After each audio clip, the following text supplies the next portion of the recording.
અમેરિકામાં જન્માષ્ટમી પર્વની ભક્તિમય માહોલમાં ઉજવણી કરતા પાટણ પ્રજાપતિ સમાજના પરિવારજનો નંદઘેર આનંદ ભયું જય કનૈયાલાલ કીના નાદ વચ્ચે વિદેશની ધરતી પર સનાતન સંસ્કૃતિને ઉજાગર કરી અને પાટણ પ્રજાપતિ સમાજના અમેરિકા સ્થિત પરિવારજનો દ્વારા સનાતન સંસ્કૃતિને વિદેશની ધરતી પર પણ ઉજાગર કરી રહ્યા છે।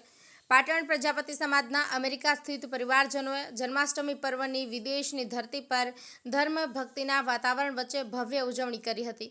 અમેરિકા સ્થિત રહેતા પ્રજાપતિ પરિવારના સભ્યો દ્વારા ભગવાન કૃષ્ણ કનૈયાના જન્મોત્સવ સહિત રાસ ગરબાની રમઝટ મચાવી નંદ ઘેર આનંદ ભયું જય કનૈયાલાલ કીના નાદ વચ્ચે વિદેશની ધરતીને સનાતન સંસ્કૃતિના રંગે રંગી જન્માષ્ટમી પર્વને યાદગાર બનાવ્યો હતો। તો પરિવારના નાના ભૂલકાઓએ પણ રાધાકૃષ્ણ બની અને મીરાના વેશ ધારણ કરીને વિદેશની ધરતી પર ભારતીય સંસ્કૃતિને ઉજાગર કરી હતી। Rajubhai D Patel, news of Patan.